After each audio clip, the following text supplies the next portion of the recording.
Good day guys and welcome to another episode of Riding in Tandem. RIT, Riding in Tandem, RIT. With me, RM, at sa episode na to, subukan natin ito, ang bagong-bagong 2024 Kia Carnival. Ano, ready na ba kayo? Tara na!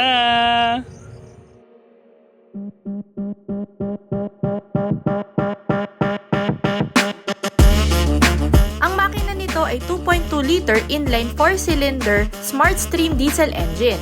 May maximum output ito na 202 PS at 3,800 RPM at may maximum torque naman na 440 Nm at 1,750 to 2,750 RPM. Ang transmission nito ay 8-speed automatic. Visit our website, rit-ridingintandem.com para sa mga articles, price list, at loan calculator para malaman mo ang down payment at monthly amortization ng sasakyan na gusto mo. Disclaimer muna mga katandem, no? Itong video na to, hindi to complete review. First drive video lang to. Kung naghahanap ka ng luxury van, pero ayaw mo yung van na itsura, gusto mo yung mukhang SUV. Nako, saktong-sakto sa inyo to. Sa unahan pa lang, makikita nyo naman, di ba? Hindi siya mukhang van. Kasi usually ang van, di ba? Bilugan, maigsi yung hood. Ito kasi mahaba yung hood niya para talagang SUV. Ang mga bago dito, yung ilaw, no? Ang tawag nila dyan, Starlight Map. Hindi ko alam kung nasan yung stars dyan, pero ang masasabi ko lang, no, parang galing sa stars, pang kalawakan. Kasi sobrang makabago yung itsura. Lahat ng mga ilaw naka-projector, tapos LED yung mga DRLs. Meron na rin siyang mga sensors para sa driver assist sa ibabaw, pati sa ilalim. Meron din siyang mga parking sensors, tsaka merong camera sa unahan para sa 360 view. Sa sides naman, ganun pa rin yung profile niya na mukhang SUV, pero ang hindi mo maitatago dito yung laki. Kasi malaki talaga to sa loob. Pero yun naman yung maganda dito eh. Kung gusto mo ng malaking sasakyan, pasok na pasok ang Carnival. Ito naman yung dalawa sa pinaka-paborito kong feature dito sa sides. Ito, yung design na to sa gilid na parang silver na parang scales, no? Gustong gusto ko yan. At ang pangalawa, yung pintuan kasi nito, isang hila mo lang, bubukas na siya ng kusa. Napakaganda rin dito sa likod, no? Maganda rin naman yung dati, pero yung ngayon kasi, no, parang mas lumapad yung itsura. Pero yung dimensions nito dun sa older model, parehong-pareho naman. Merong shark's fin antenna, merong spoiler na may third brake light, may defogger, at saka yung tailgate nito, isang pindot lang, bubukas na ng kusa. Ang interior, sobrang luxurious, sobrang relaxing dito sa loob. Sobrang high-tech din. Simulan na natin dito sa screens, no? 12.3 inches yung instrument cluster, tas another 12.3 inches yung infotainment system, tapos magkadugtong pa sila. Kaya pag tinignan mo, wow, panoramic view. Ang manibela, leather wrap, may mga controls sa kaliwa para sa infotainment system. Sa right side naman, controls para sa adaptive cruise control. O, meron tong adaptive cruise control. Ang manibela, tilt and telescopic. Sa left side ng tuhod, meron din tong controls para sa mga pintuan. So, kunwari, no, meron kang susunduin, no, palapit pa lang sila, pindutin mo lang, bubukas na yung pintuan. O, di ba? Sobrang social. Tapos yung settings ng upuan na to, yung driver seats, meron siyang dalawang set. So, pwede mo siyang iset sa driver 1 at driver 2 kung dalawa kayong magdadrive dito. So, isang pindot mo mag-a-adjust na yung upuan sa lapat ng katawan nyo. Yung recline nyo, yung layo nyo sa manibela, ganoon. So, ganda, di ba? Ang controls naman ng aircon, no, touch sensitive siya, banda dito sa gitna. Dual controls to. So, pwede tong controls para sa aircon, pwede rin to sa infotainment system at saka sa maps. So, ang kinaganda nito, no, di ba, malinis yung design, ito lang yung mga pindutan, pero yun yan, no, napapalitan siya ng pangalawang set. Kunwari, nasa infotainment system, imbis na temperature yung nandito sa gilid, nagiging volume siya. Oh, di ba? Tapos ang kinaganda pa dito, no, hindi lahat kasi touch sensitive. Dials yung dalawa. Pang-control ng temperature pagka naka-aircon, so dual climate control sa unahan, kaso may isa pang climate control sa likod, kaya triple climate control system yung nandito. Tapos pag pinalitan mo nga siya ng pang-infotainment system, nagiging volume yung kaliwa, tapos yung kanan pang-tune naman siya. Napakaluwag dito, no? Hindi lang space sa tao, pero pati yung space dito sa center console, tsaka yung mga compartments. Itong center console, pag binuksan mo, sobrang laki ng space. Tapos may space din dito, open compartment, merong dalawang cup holders. Yung shifter nito, regular lang naman na shifter, no? Meron siyang park, reverse, neutral, drive, tsaka meron din siyang manual mode. Electronic yung parking brake, may auto hold function, tapos meron din ditong drive modes. So merong eco, normal, sport, tsaka smart mode. Meron din ditong wireless charger, tapos dalawang type C na USB. mamaya na nga tayo sa likod. I-drive muna natin. Kasi gusto ko hiwalay na experience yung sa likod. Kasi iba yung experience doon. I-drive na natin. So yung Carnival kasi no, dati ko pa namang gustong tong sasakyan na to. Kasi nga SUV yung look niya, pero yung space kasi niya pang minivan. May dalawang captain's chair nga dun sa likod. Tapos meron pang bench type na seats dun sa pinakalikod. Kasya pa dun 3 tao. So 7-seater talaga to. Diesel to. Pero yung engine noise niya no, konting-konti lang. Actually, kung relax driving ka lang kagaya ng ginagawa natin ngayon no, sobrang tahimik, parang gas. Parang gas yung tunog niya. Pero pagka i-accelerate ko ng mabilis, try ko lang. Oh, so yun. Doon mo lang maririnig yung diesel engine pag sinagad mo ng tapak. Pero pag kunwari ganito, easy, wala. Hindi pa rin. Dinan ko ng konti. Hindi pa rin. Ayun.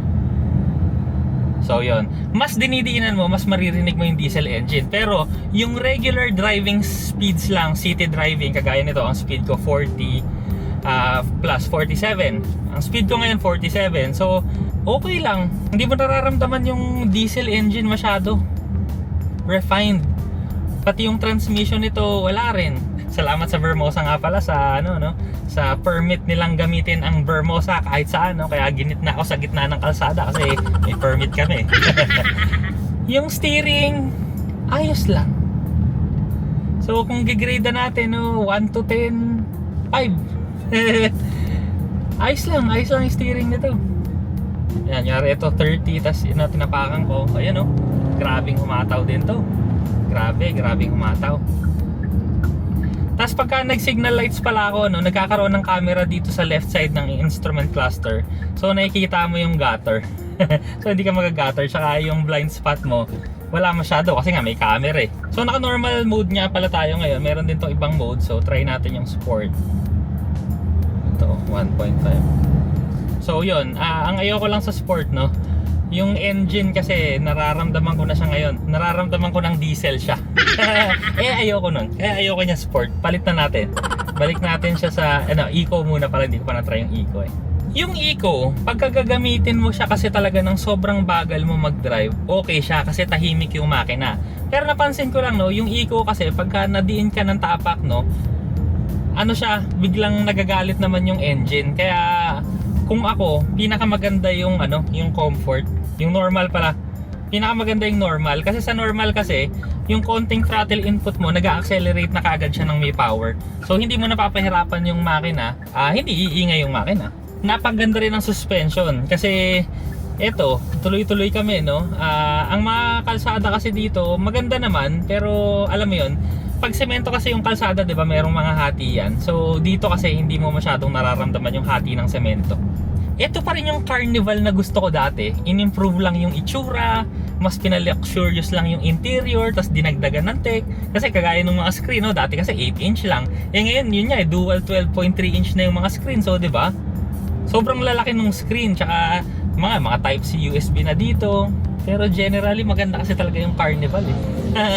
So kung hindi nyo lang alam siguro, kanina ko lang nalaman na last year pala, second best selling car ng Kia ang Carnival. Why not? Napakaganda kasi naman talaga. Isipin na wala ka ng silbi. Grabe, sobrang ganda ng tunog ng radyo, sobrang linaw, sobrang detalyado. Ang ganda. Malamig ang aircon, ganda ng radyo, sarap sumakay. Hay. Try naman natin ngayon yung likod kasi syempre iba yung experience nito, yung likod kasi yun talaga yung pinakamaganda dito eh. So masasabi ko lang sa inyo kung bossing ikaw ang bibili nito matutuwa ka talaga. Napaka-komportable dito, tsaka yung space sobrang laki. Yung mga siko mo walang tatamaan, pero merong mga armrest. Pero yung sa sidings, ibig sabihin malayo talaga siya sa katawan mo. Yung space mo sa unahan, yung niro mo, sobra-sobra, parang 3 fist, sobra pa yata yung space eh. Tapos may mga aircon vents ka dito sa unahan, meron kang sarili mong panoramic sunroof, meron kang ilaw. Tapos yun nga, yung aircon kasi nito, may climate control dito sa likod. Kaya kung naiinitan ka, pwede mong lakasan, or kung giniginaw ka na, pwede mong patayin or hinaan. So ang dami pang controls nito, electronic din lahat ng controls ng upuan. May Ottoman pa to. So yung unahan mo, umaangat pa. So pwede mong patungan ng paa, tapos pwede pa siyang humapa. So may manual mode pa lang natitira dito, no? Yung pag-abante ng upuan tsaka pag-atras, manual pala siya. Pwede rin siyang i-side. Oo nga, no? Manual nga lang. Yung mga electronic adjustment, yun yung mga yung mga recline tsaka yung ottoman. Sa bandang gitna, meron din siyang dalawang bottle holders, may ilalagyan ng phone, merong power supply.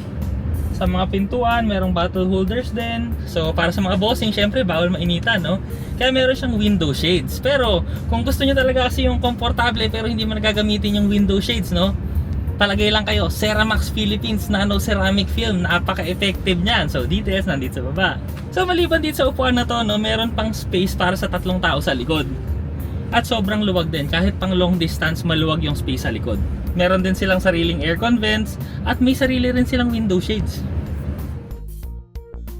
Dalawa ang variants ng bagong Kia Carnival. Ang EX ay nagkakahalaga ng 2,888,000 pesos at ang SX naman ay nagkakahalaga ng 3,368,000 pesos. Ito naman ang safety and security features. Maraming salamat po sa Kia Philippines sa pagpapahiram nila sa amin na sasakyan. Dito na tayo sa segment na The Good. And the bad. So bad, anong nakikita ko dito? Siyempre, yun nga, no? Medyo, siyempre, premium car, magandang gamitin, magandang dalhin. Siyempre, pag premium car, meron din konting premium yung price. So, yun nga, hindi to para sa lahat. Pero kung afford mo, napakaganda nito. So, malaki rin yung sasakyan. So, akala mo lang kasi itsurang SUV siya, pero ano talaga, no? Yung space dito sa loob kasi, space ng van to. So, van talaga to. Pero mukhang SUV lang. Pero yun nga yun, di ba? Kung ayaw mo kasi ng itsurang van, pero gusto mo ng SUV, ito yun. Wala mo yata ibang kalaban. So good. Unang-una, no, komportable yung upo ko dito, no. Napakasarap na may driver. Sir, galing mo magmaneho, ah. Ano pangalan mo, sir? Jeremy, sir. Ayun, si Sir Jeremy, napakagaling magmaneho. Parang pwede na yata tayong dumiretso ng sir. Patay mo tayo, Baguio? Hindi, sobrang komportable talaga. So, kung kunwari, pagod na sa trabaho, tapos pauwi ka, tapos ito yung gamit mo, dito ka na lang, upuan na lang dito, tulog ka. So, mga good dito, no, yung engine power. Kasi kahit 2.2 liter lang siya, no, ang engine figures niya, ganun din, parang malapit din siya sa mga 2.5 liter to 2.8 liter na makina. Tapos tahimik nga. So, maganda yung noise vibration harshness na insulation. Maganda yung radyo, napakalakas ng aircon dito sa likod. Pero ang pinakamaganda kasi dito, no, yung styling talaga eh. Yung ang gwapo-gwapo talaga niya. As in, paggamit mo to, gagwapo ka rin. Lalo na yung space. Kasi yung space sa tao kasi kung 7 lang kayo dito, napakaluwag. Pero kung kailangan mo pang maglagay ng mga cargo sa likod, napakaluwag din. Kasi yung seats, pumapasok dun sa parang butas sa ilalim. So yun, napakaganda. So basically, kung naghahanap ka ng gwapo na van yung space pero itsurang SUV na maganda, premium, eto na yun. So mag-test drive ka na lang sa pinakamalapit na Kia sa inyo. Maraming salamat sa panonood. Sana nag-enjoy kayo sa video na to. Ako, matutulog muna. Next video na! RIT, riding in tandem. RIT, riding in tandem. RIT, riding in tandem. Siksik na impormasyon mula kay RM at Elaine.